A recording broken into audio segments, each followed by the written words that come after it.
You are dealing with central bankers around the world, which I am not opposed to the central banking system.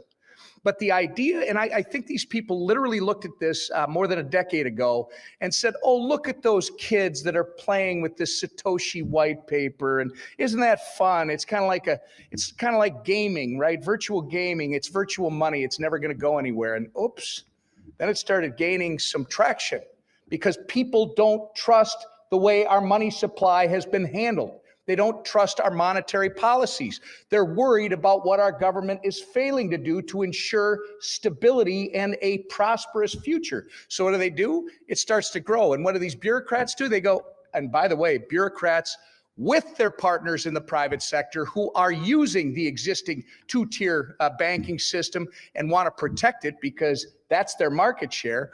They went, well, now we got to kill it. And so they started taking actions to try and knock this train off the tracks, and they found out much what the Chinese found out. By the way, Chinese, you can't mind, they haven't been able to shut it all down. If they can't shut it down, nobody's going to shut it down.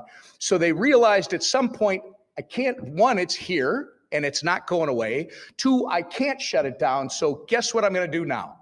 I'm going to swallow it up and make it part of what we run because then we will control it. That's the innocent way of looking at it. The not so innocent way of looking at it is when people say to me, yeah, I know what you keep saying about the digital yuan and how they use that to control the population. They turn your card on, they turn your card off.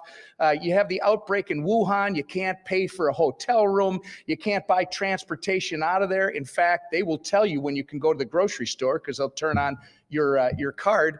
That will never happen here in the Western Hemisphere. Anybody familiar with Justin Trudeau and what he did to shut down the protests up in Ottawa? He did exactly that.